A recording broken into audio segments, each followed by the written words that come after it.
Hi, everyone. I'm Daniel. And now that I've had a week to sit and think about the new current environment announced as part of the latest FAQ, I wanted to give you my thoughts on what I think the designers should do going forward. Let me start by saying what we do know. First off, if you already own a lot of Arkham Horror and have no interest in playing with a limited card pool, then great. You're playing in the Legacy environment, and you can keep doing that. That said, we know that the publisher is not going to be reprinting anything beyond the three most recent Investigator expansions, the revised core as well, and the 5 Investigator starter decks. All of these will make up the current environment that they will be designing future products around. That means that the designers are not going to have to think about the whole card pool when designing new cards. If they want to make a new card, but can't figure out some way to design it without, say, Luke Robinson abusing it entirely, that's okay because overpowered interactions can still exist in Legacy. But that still leaves the question, what kinds of decks and interactions will still exist in the current environment? We've been so used to finding bits and pieces of our decks from releases over the past 8 to 9 years. Can we still build similar decks with such a limited card pool? Are just 3 Investigator expansions, plus the revised core and the Investigator starters, is that enough to work from? I think the answer is both yes and no. I've personally built a lot of successful limited card pool decks, and I think they're a lot of fun, but the reality is that the game was never designed with this philosophy in mind. Even if sometimes you would get the full archetype in a single box, that wasn't always going to happen. Now, with this knowledge going forward about having the current environment, I expect that the designers will change up the formula a bit, which will end up affecting all players, even those who are intending on sticking with Legacy. So, since FFG is asking for some feedback, the current environment I've listed is still kind of a provisional one. I'm going to give my own wish list as to what I think the development team could do while making a product line that is suited for a current environment. So let's start with the first suggestion that I have, which is to kind of revisit the revised core and the investigator starter decks. It's been a little while, and if you've seen the difference between the original core set that came out in 2016 and the revised core that came out in 2021, the difference is strange. They added a lot of cards that are level 1 through 5 in each of the classes. And when I say a lot, I think it's just like maybe 2 or 3. But they're all kind of strange choices. The level 4 card that they added for Guardian was from Dunwich Legacy.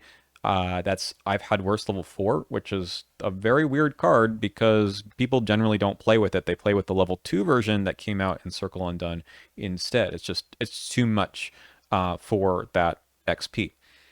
There's a lot of other things that are kind of missing from the Investigator starter decks too, because they didn't design those starter decks to be just used in isolation necessarily.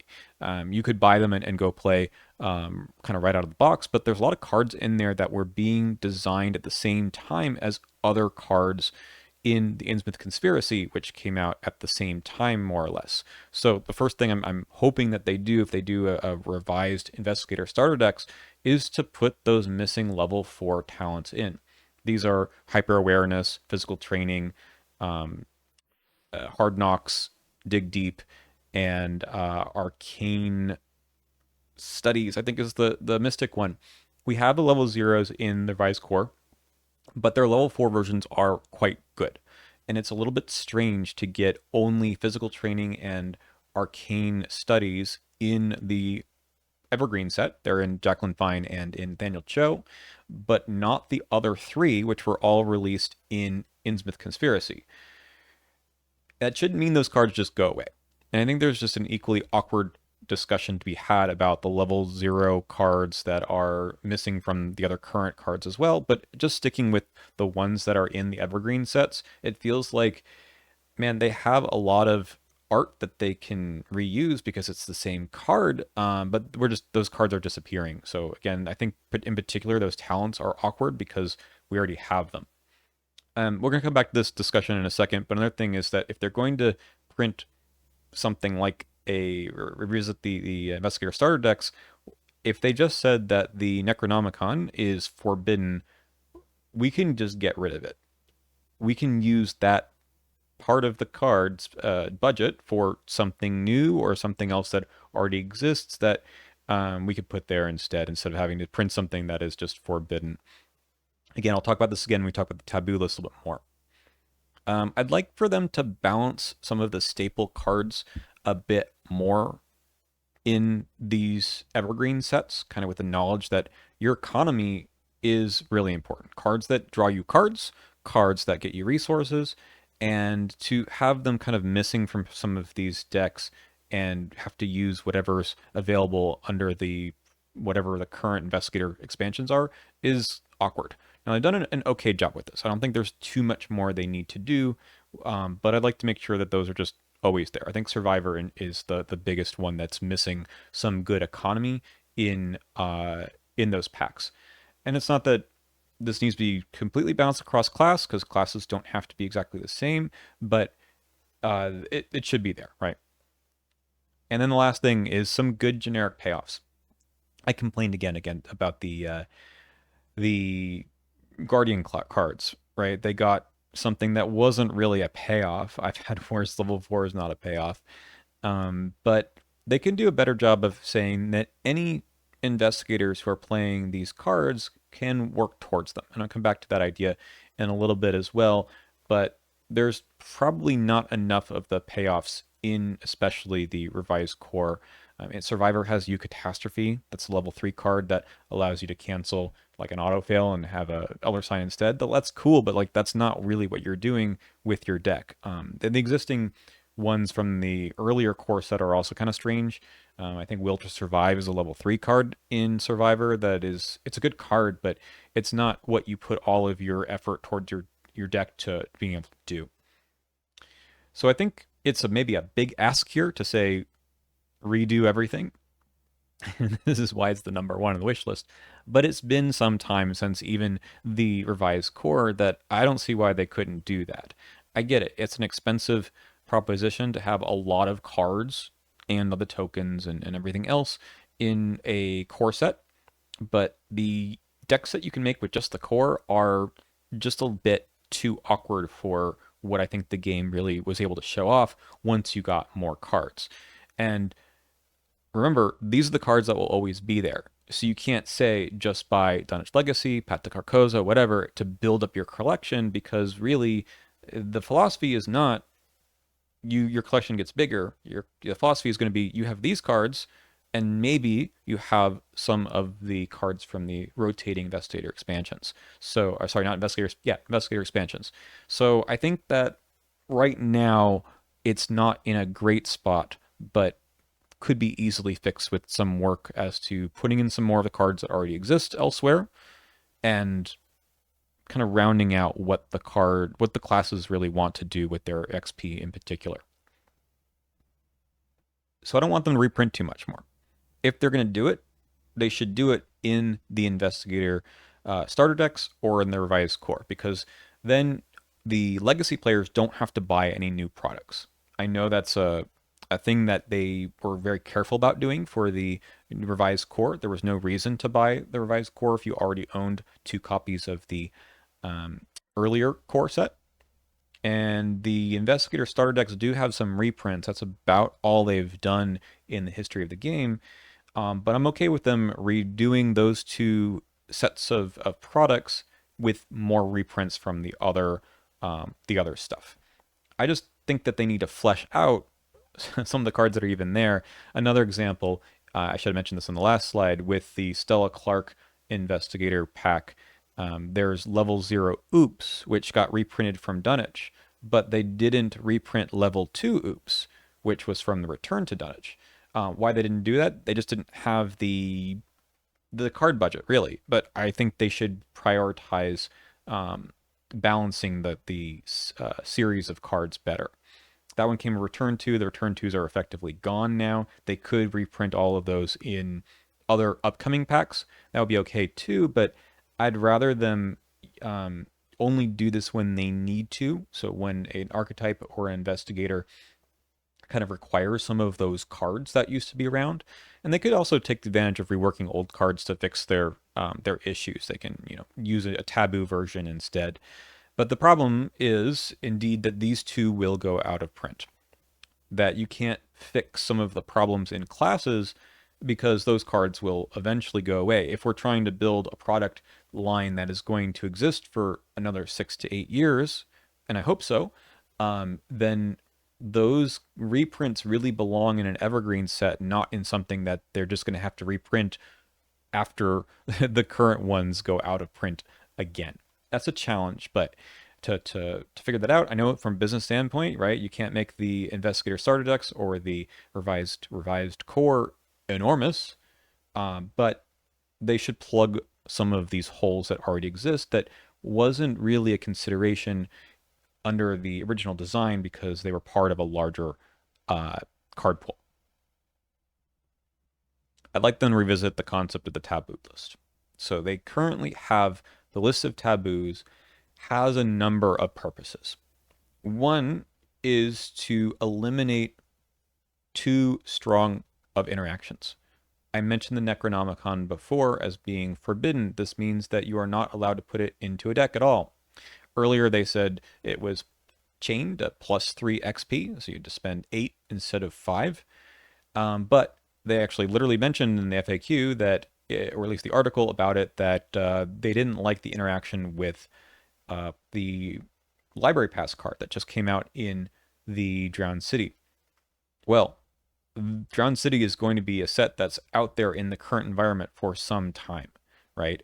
So some of the cards are just problematic on the face of it, or maybe they have an interaction they don't like with a current card. Sometimes there are some cards that have just gotten too strong over the years because now there's just too many cards that could interact with it. I think Scavenging from the core set is a good example of this.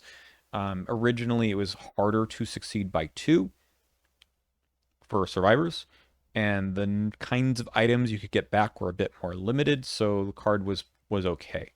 But Recursion gets a lot better the bigger the card pool gets. So maybe that's a card that gets to leave the taboo list, at least for current. Which begs the question, maybe there needs to be 2 different taboo lists, one for current and one for legacy. For legacy, I hope they maintain it to some extent. It's nice to have rules that everyone can at least point to have a guideline to say, hey, we're playing legacy, we're playing with the taboo list. They might not revisit it all that often, not like they do in the first place. We had our last taboo list update last October, and now we just got it in July. So maybe they do it just once a year, which is kind of what they're doing right now. I don't know. I would rather see some way for them to fix the current cards without just saying eventually it will go out of rotation. Eventually it will leave current and then the problem is fixed. I don't think that fixes the problem. So the problem with the taboo list has always been that it's trying to fix several things, and then there's some buffs, right? There's cards like the Blood of Thoth that we just got have a buff, and it'd be hard to say let's get rid of the idea of the list of taboos entirely just because it should be theoretically balanced in current. I just don't think that's ever going to happen. So some of the older cards might get fixed in a reprinting.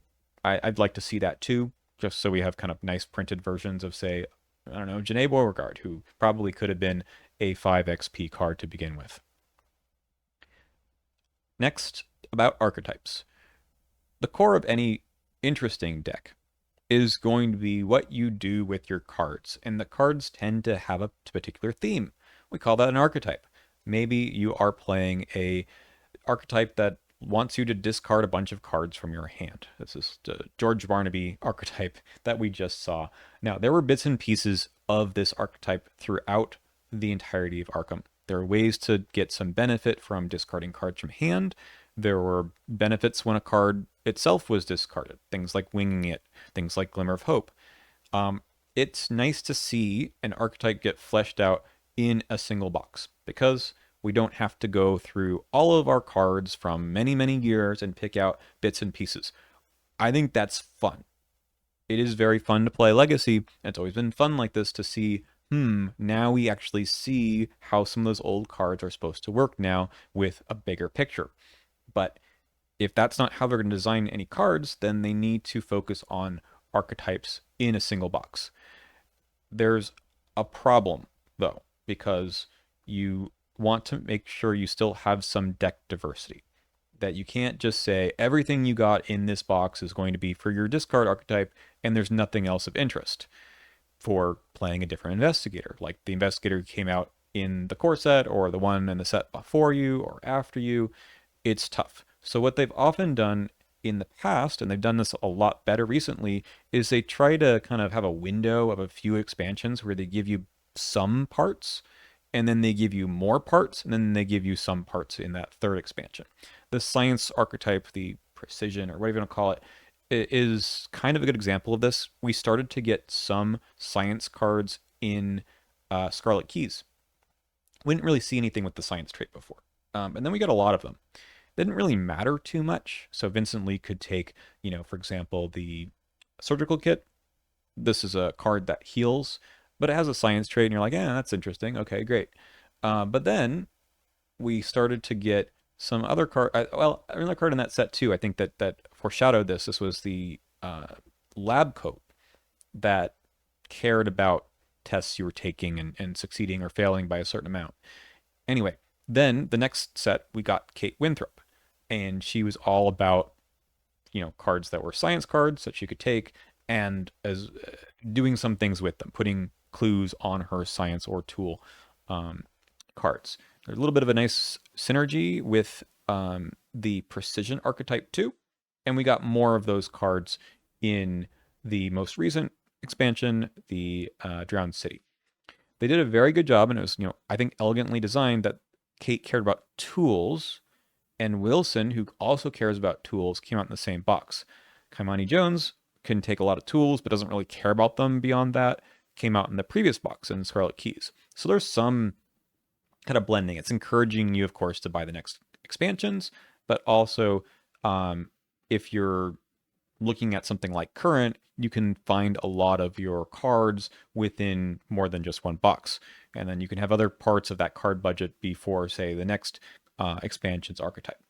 You gotta be careful with doing this a bit because you don't want to strand the archetype with, like, let's say you have, I don't know, the science archetype. Let's say of all the cards you're ever going to print, you print 2/3 of them in one box, you print 1/3 in the previous box and 1/3 in the following box.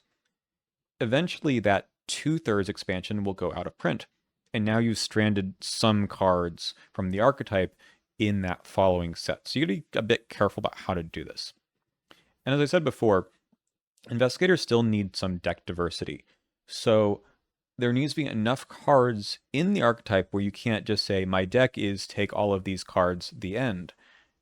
Because you want to play Kate Winthrop several times. You don't want her to be only taking the same cards, and there just has to be a few different avenues. That's also investigator design, which can't get overshadowed here. That investigators, I mean, we've seen it to some extent, right? Nathaniel Cho has a deck that he comes with, and everything you need to play Nathaniel Cho is in that deck. You can get fancy and play other cards in Nathaniel's deck, but by and large, you're playing that deck. Every now and then you get an event that deals damage, and you think about it into Nathaniel's deck, but generally, he kind of has the one thing that he does. And that's not bad, but compare that with some of the other investigators that we've had for a long time that get really exciting when new cards come out. I always think about Patrice for this. Min is another one where every time a new expansion comes out, you're like, I bet this card would be good in those investigators. And you know what? They maybe open up some part of the investigator that you never thought about before. And I'd hate to see the game become such that they design new investigators where that just doesn't happen anymore. It just hasn't happened recently, right? Marion Tavares in the most recent expansion has several different options, right? She can play Fortune, she can play Improvised, and the last one I think is Gambit. those are her off-class options. She can choose traits, which is really cool. The problem is that if you just have, say, the core set and Drowned City, you don't have very many cards for off class, for example, in Gambit. I think that's the one that you don't have much for. So you need a bigger set.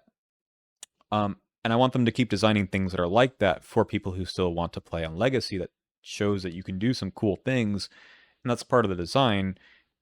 If they limit themselves to saying, well, there's never going to be cards outside of X traits in the boxes that you're buying, then why bother doing it? I hope that it doesn't become like that. All right. 2 things left, and these are about the balance of cards within the box. I'd like them to reconsider a bit with the card level balance. If you've played the game for a while, you probably implicitly know this, but never really looked at it.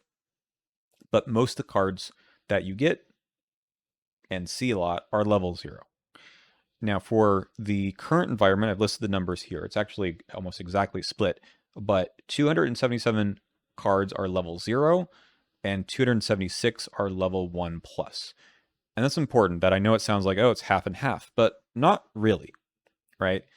Of the level 1 plus, there's level 1, 2, 3, 4, and 5. There's a lot of different levels of cards there, and you don't have a lot of options at each of them, particularly when it comes to level 4 and 5 cards. These are the cards that you probably should be working towards in your deck.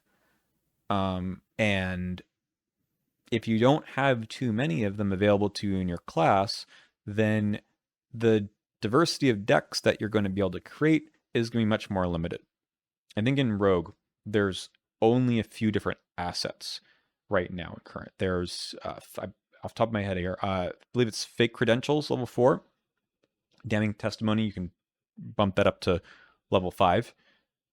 There's 2 allies, Robert Castaigne and Chuck Fergus. And then I think there's just 2 guns. The the Gatling gun, that's the newest one, and then the Beretta from Winifred's deck. That's it. So what ends up happening is that anyone you play of the, 5 or 6 different investigators you could play, they all tend to look the same. They're working towards either some kind of gun build. Robert Castaigne wants you to do that anyway. Or maybe some events with Chuck Fergus.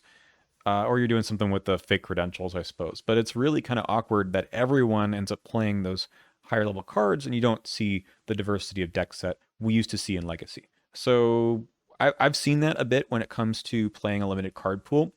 In the Mythos Busters campaign play-alongs, we always allowed the revised core, the 5 investigator starter decks, and then just 1 investigator expansion, whichever is the campaign we're playing. And it feels kind of funny to build the decks because a lot of them end up borrowing heavily from, say, Harvey Walters if you're playing a Seeker. And you just see a lot of those same cards. It feels like you're playing budget Harvey Walters. Not to say that you couldn't do different things with those decks, but they kind of have the same flavor of, hey, could I do Big Hand in insert whatever other investigator here?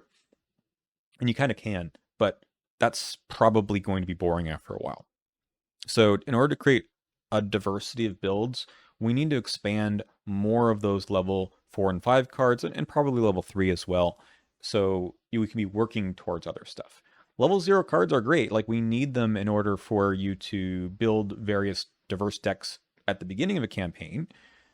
But if they're only upgrading in the same direction, it might limit you as to which level 0 cards you want to take in the first place. So that's that.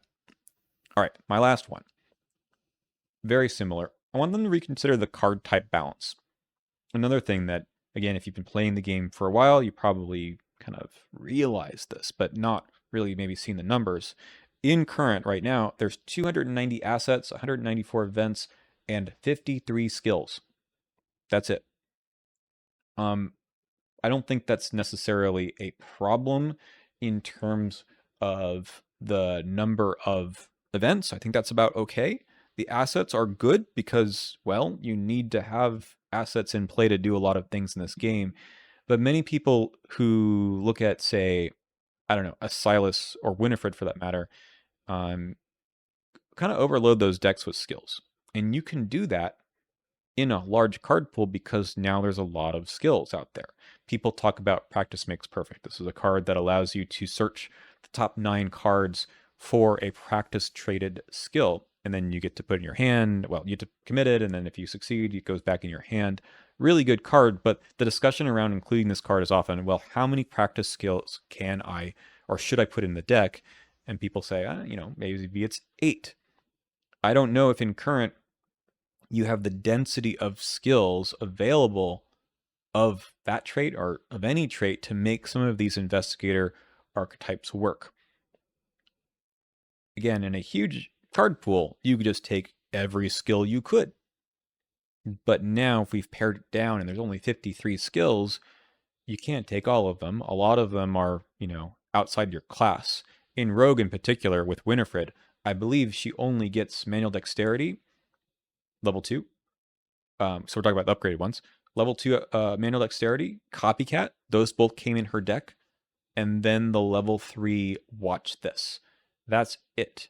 So she's missing a lot of other skills that could make I only run skills deck work. Yes, there's still lots of level 0 ones, but I think we need to bump that up. I think we need to bump up the number of skills, maybe the events too, because what I think a lot of people are going to find is that the decks are going to be a lot more inefficient if you're not able to have the synergies and fully fleshed out archetypes that you used to. That makes the assets less good. Events and skills are going to become better because they don't require actions to put down. So you don't have that initial investment, but you get something really good out of it. Events, especially that are fast, are even better. So I think the inefficiency through failing on some actions or not being on high of a number as you're used to is going to be made up by having more events and skills in your deck. It's just going to look different. It works. It does work on standard anyways. But if you're used to stacking up assets to the moon because you had cards like the moon, the tarot card from Circle Undone, and then you just got every other thing that you could put into play that gave you a boost to one of your numbers, you're playing a very different Arkham than is going to be available to you in the future. And that's fine. We'll just have to get used to that. And that's, I don't have a problem with this in particular. It's just going to be different. And I hope that the designers are going to take some of these ideas and think about how the product itself needs to reflect what is going to be available to the players and what kind of decks they want to see. It's really interesting to go back and look at all of the previous expansions and just see what was in there and see how many pieces were just not there. They're littered across other expansions. People get very used to staples that are very good, but they're actually better because you got to combine all of the staples across all the different sets. With a limited card pool, you're going to be doing something a bit different. And I think that's going to be fun too. But these are just my suggestions, my wish list. Thank you for watching and listening. If you want to hear more about the current environment and what decks should look like and some possibilities, I'm probably going to do that in the future. Like I said, FFG reached out and said, please try this out. Tell us what you think. But the ship has sailed as far as, is this happening or not? And it's going to have an effect on the products that they release in the future. So let's make the best of it and think about, if we are in the position of the designers, what can we do about it? All right, that's all. I'll see you in the next video.